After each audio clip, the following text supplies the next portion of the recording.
zangu, nianze kwa kumshukuru Mungu mwingi wa rehema, ametuneemesha na ametujalia kukutana hapa. Lakini kipekee na kwa dhati ya moyo wangu niwashukuru sana kamati na uongozi mzima kwa kuniamini kwa mapenzi makubwa, mkanikaribisha kwa mgeni rasmi katika hafla hii adhimu kabisa. Nawashukuru sana na Mungu awabariki. Nilikuwa natamani kupata platform ya wanawake na Mungu amejibu ombi langu. Nawashukuru sana juu ya hilo. Amina. Lakini bado kabichi hatujakutana, si ndio eh? Ndio. Nichukue pia fursa hii kuwashukuru sana wanawake wa Singida mjini. Kwa kweli mmenipa deni ambalo siwezi kulilipa. Niliwaona wakati wa kampeni. Wengine hata sifahamiani nao na wakuta wamecharuka mitaani mpaka najisikia vibaya.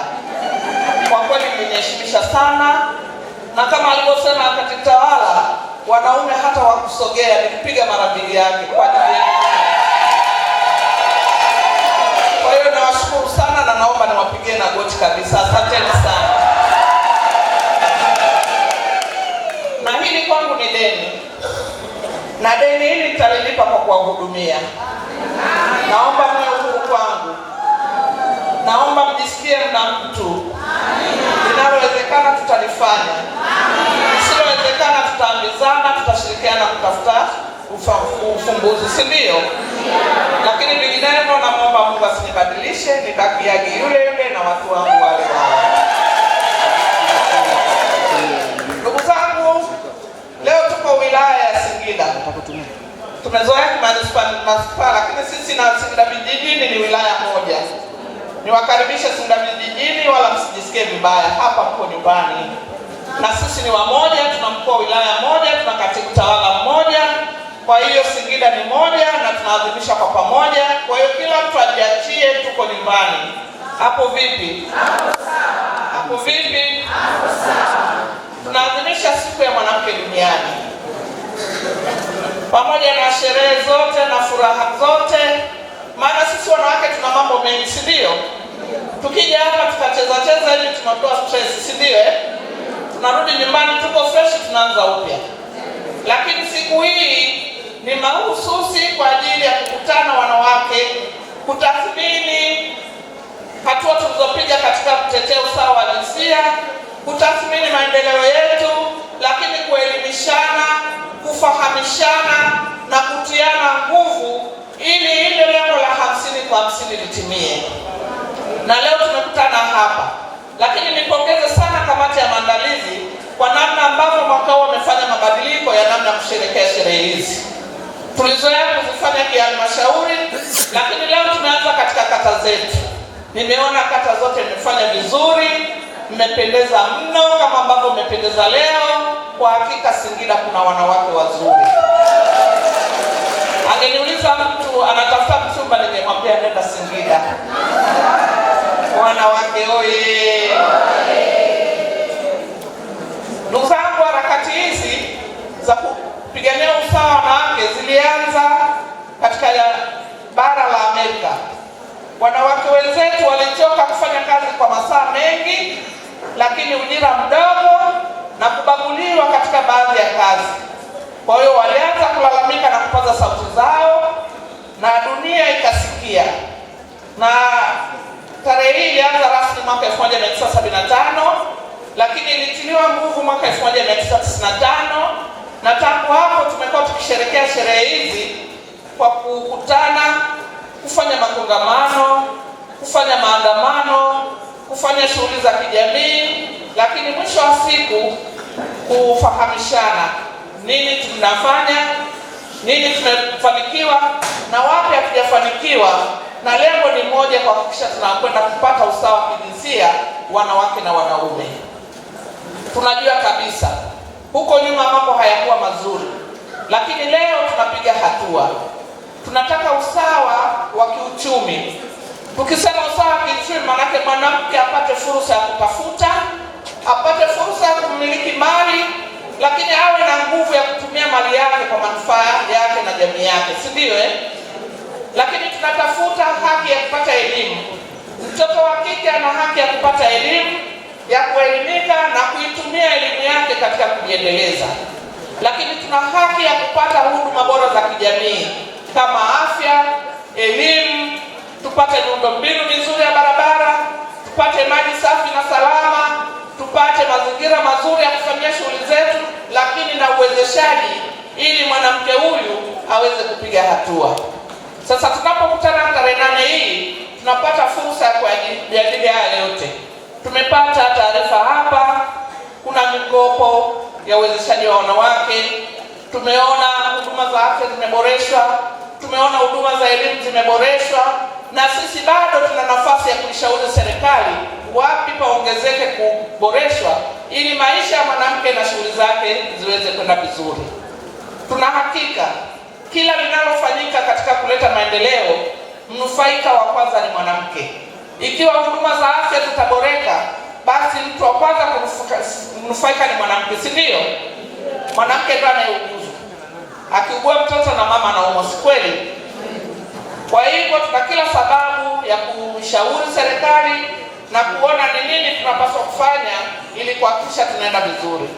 Ndugu zangu, kauli mbiu ya mwaka huu ni haki na usawa kwa wanawake na wasichana, msingi jumuishi kufikia dira ya 2050.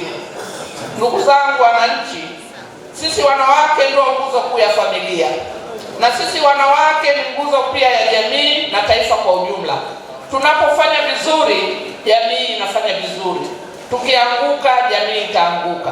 Kwa hiyo ni wasihi wanawake wenzangu, tuwe vizuri katika kujitafutia kipato kupitia biashara, kilimo, lakini pia tuwafanye watoto wetu wa kike wapate elimu. Serikali imefanya vizuri, imeboresha mazingira yetu, na sisi wote ni mashahidi. Wanawake wa manispaa mpo? Miaka ya nyuma hali ya elimu ilikuwa mbaya, kweli si kweli? Leo kupitia jemadari wetu Mama Samia Suluhu Hassan tumejenga madarasa ya kutosha, tumejenga mashule, tumepata walimu wapya wengi, lakini tunapata hela za elimu bila malipo kwa wakati, na hivyo kuboresha elimu. Lakini Mheshimiwa Rais amejenga shule ya wasichana kwa kila mkoa ili wasichana wapate fursa ya kusoma sayansi, wapate fursa ya kusoma na hesabu, wapate fursa ya kusoma na teknolojia. Hii yote ni kumwandaa mtoto wa kike kushiriki katika hatua zote za maendeleo. Lakini kuliko shule ya awali hapa kwetu manispaa, ambayo shule ile pamoja na masomo mengine ya darasani bado inampa fursa mtoto ya kusoma masomo ya ufundi ambayo yanampa stadi za maisha. Hii inamwandaa mtoto kujiajiri. Hapo vipi? Lakini katika swala la afya tumeongeza zahanati nyingi, tumejenga vituo vya afya, lakini tulikuwa hatuna hospitali ya manispaa. Leo hii tuna hospitali ya manispaa, na hospitali yetu ya rufaa ya Mandewa inaendelea kuboreshwa. Tumepata vifaa tiba vingi, tumepata x-ray za digital, tuna mashine ya kuangalia magonjwa ya pua, masikio na macho. Tunatengeneza ile oxygen tulikuwa tunaifuata Dodoma, sasa inatengenezwa Singida.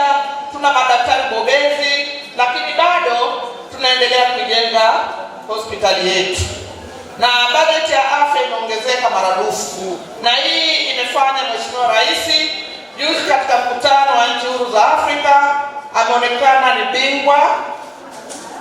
bingwa wa Umoja wa Afrika katika masuala ya afya ya uzazi na haki ya uzazi na jinsia.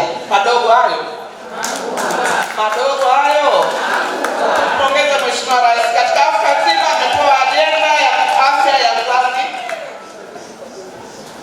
kwa Afrika, si ndio? Lakini bado tumepata heshima katika nchi za SADC kuongoza swala zima la upatikanaji wa madawa, kwa sababu imeonekana sekta ya afya Tanzania inafanya vizuri, na sisi tuendelee kumuunga mkono Mheshimiwa Rais na serikali yake kuhakikisha mambo yetu yanakwenda vizuri. Lakini vile vile tutapanga maendeleo wa mwaka 2020-50. Dira hii ya maendeleo imelenga kila kitu katika kumwezesha mwananchi, na mnufaika mkubwa ni mwanamke kama nilivyosema. Dira hii msingi wake mkubwa ni umoja na utulivu na mshikamano wa kitaifa. Tukiwa na amani, manake tunaweza kufanya shughuli zetu, si ndio? Tukivuruga amani, hatuwezi kufanya shughuli zetu. Na kama nilivyosema, mwathirika mkubwa ni mwanamke. Niwaombe wanawake wa Singida, tuendelee kudumisha amani.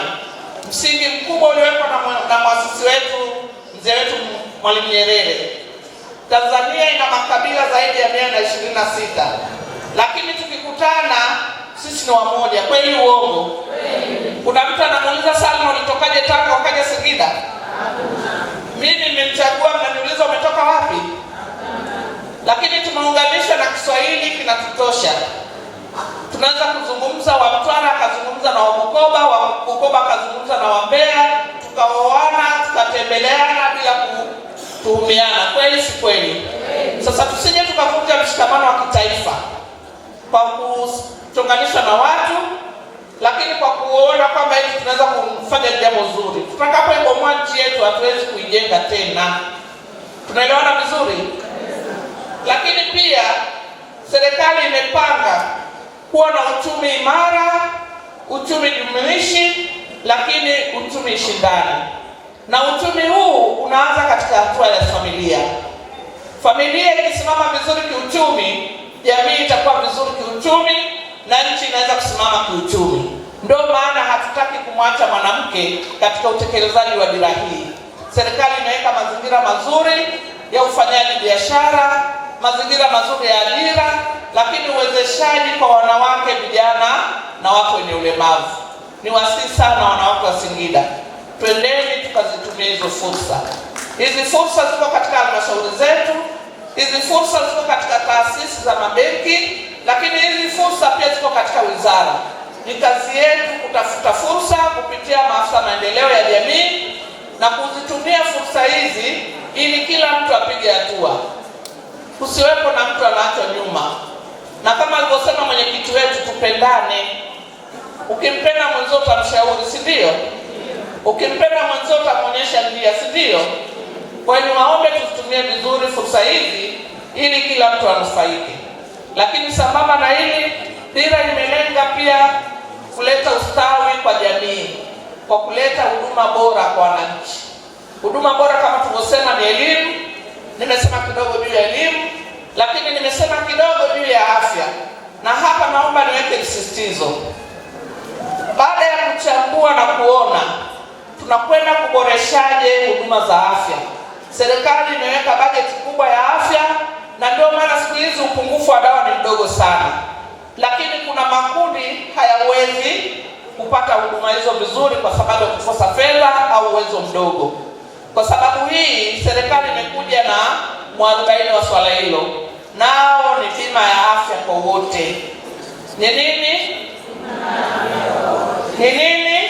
Bima ya afya kwa wote. Utakapokata bima ile, utaanza nayo kwenye zahanati mpaka hospitali ya taifa. Na hivi ninavyoongea, wanafanya utaratibu wa kuunganisha mifumo kutoka zahanati mpaka Muhimbili. Madogo hayo sisi viongozi tunaona mengi. Mtu anapewa rufaa, hana hata nauli ya kufika Dar es Salaam, achilia mbali matibabu. Sasa kwa nini usikate bima yako uwe na uhakika wa kutibiwa wewe na watoto wako? Mnanielewa na hapa Singida? Mnanielewa vizuri? Tujitahidi tukate bima ya afya ili tupate matibabu wakati wote. Na ugonjwa haubishi hodi. Ugonjwa unakuja wakati una hela ndio ugonjwa unaanza, si ndio? Lakini ukiwa na bima yako unavuta na unakwenda unatibiwa. Niwaombe sana tujipange, tupokee mpango vizuri, tukate bima, tuwe na uhakika wa matibabu na afya zetu ili tupate muda wa kufanya kazi vizuri. Lakini serikali haijawaacha watu ambao hawana uwezo. Nafikiri huko mliko mmeona wanachagua nyumba ambazo hazina uwezo, si ndio? Nia nzuri ya serikali ni kwamba kila Mtanzania apate matibabu kwa wakati na matibabu bora na mazuri zaidi. Niwasihi tena, twende tukajiunge na bima ya afya, tuwe na uhakika wa kupata matibabu kwa wakati wote. Lakini kama nilivyosema, kuna tatizo la ajira ambalo nalo linatatuliwa kwa sisi kuzitumia fursa na kuanza kujiajiri kwa kufanya shughuli zetu wenyewe.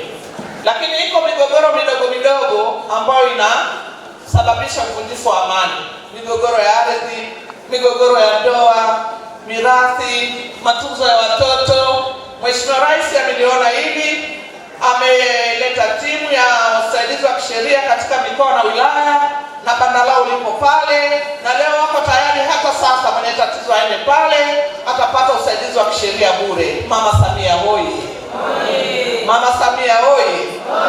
Najua wanawake wengi wanapoteza haki zao, aidha kwa kutokujua sheria inasema nini, au kwa kukosa uwezo wa kuajiri mawakili au kusimama mwenyewe. Sasa Mama Samia anawasogezea huduma jirani. Tuende pale kwenye banda, lakini baada ya hapo tunaenda kwenye halmashauri zetu, tutapewa maelekezo na tutapata wasaidizi wa kisheria. Hapo vipi? Hapo sawa. Lakini tutaendelea, Mheshimiwa Mstahiki Meya na mkurugenzi nao wanasikiliza kero na kuzitatua ili kuendelea kuleta amani na utulivu, nikiwepo na mimi mwenyewe. Cha msingi ni waombe wanawake wenzangu, tunapotathmini mafanikio tuangalie na nini tufanye ili tupige hatua zaidi. Tumefanikiwa kwa kubwa, lakini situfanye tukalemaa na kusahau kwamba bado tuna safari ndefu ya kuleta ukombozi kwa mwanamke kiuchumi, kiutamaduni, lakini kisiasa. Na hapa nataka niongee na wanawake wenzangu. Tumetoka juzi kwenye uchaguzi wa 2025, si ndio Kwa mara ya kwanza mwaka huu wanawake wengi sana walishiriki. Lakini kwa bahati mbaya, bahati wengine hazikuwa za kwao. Niwaombe msikate tamaa. Lakini kwa wale ambao hawakushiriki, naomba mjitathmini na kuona ni namna gani wanawake wanashiriki katika vyombo vya maamuzi. Nanielewa vizuri Vyombo vya maamuzi ni wenyeviti wa vitongoji, vijiji, mitaa na wajumbe wao, lakini madiwani, wabunge na hata rais. Hapo ndipo unaweza kuongea ajenda ya mwanamke ikasikika. Hapo unaweza kutoa ushuhuda wa mambo unayoyaona na ukajengea hoja yakatafutiwa ufumbuzi. Lakini tukiziacha nafasi hizi zikabaki kwa wanaume, sisi tutabaki kuamuliwa siku zote. Mwanaume ataongelea ajenda ya mwanamke, lakini hataongelea kama wewe ambao unaifahamu, si ndio? Kwa hiyo unapofikia uchaguzi, aidha ndani ya vyama au kwenye serikali, naomba tujitokeze kwa wingi, tuendelee kushika nafasi hizi. Mimi ninaamini mwanamke ni mtu mwaminifu sana. Mwanamke anatunza dhamana yake. Kwa hiyo niwatie moyo, msiogope. Nendeni mkagombee. Lakini pia nimpongeze Mheshimiwa Rais katika nafasi za uteuzi, amewateua wanawake wengi. Alikuwa anahadithia hapa dasi. Unamwona mkuu wetu wa mkoa, si ndio Nani kama Halima Dendegu? Hakuna. Nani kama Halima Dendegu? Hakuna. Mnyonge mnyongeni. Mnyonge mnyongeni.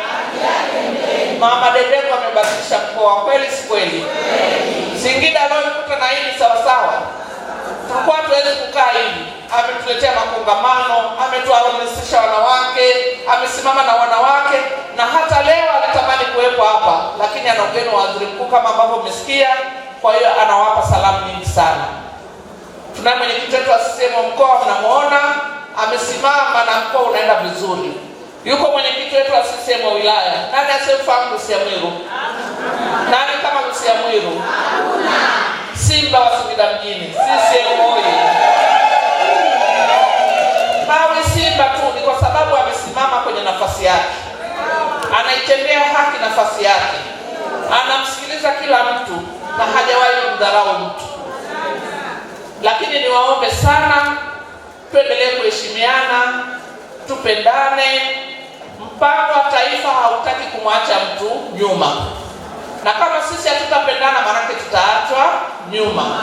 Niwaombe wakuu wa taasisi wanawake, niwaombe viongozi wote wanawake, madiwani, tuende tukawape ushirikiano wanawake wenzetu huko chini. Twende tukawape elimu, twende tukawahamasishe, twende tukawape habari, tuwahabarishe juu ya fursa na namna mbalimbali ya kuwakomboa mwanamke. Na nyinyi wanawake mnapoitwa, basi mjitokeze kwa wingi ili mkasikilize hizo fursa na mpate na ninyi nafasi ya kusema. Ninaamini kongamano la leo na mada zitakazosemwa zinakwenda kutubadili wanawake. Wanawake wengi wamebadilika, na hili mimi nimeliona kwa macho yangu. Lakini wale wachache waliobaki, tuendelee kuwaombea Mungu wabadilike. Ile hali ya kusema kwamba mwanamke adui yake mwanamke, Singida haipo. Imebaki mwanamke rafiki yake nani? Sasa wale wachache waliobaki, tuwaombee Mungu ili wabadilike, tuendelee kupendana na kushikamana. Hawa kina Mdama watakuja kutusikia kwenye bomba. Hapo vipi? Singida oye! Wanawake oye! Basi kwa nasaa hizo na kwa baraka za siku hii na kwa sura nzuri za tabasamu za wanawake hawa, nasema kongamano hili nimelifungua. Naomba tusikilize mpaka mwisho, tusiondoke. Na tukipata nafasi ya kushauri tushauriane vizuri, lakini tutakutana site kwenye kazi. Asanteni sana kwa kusikiliza.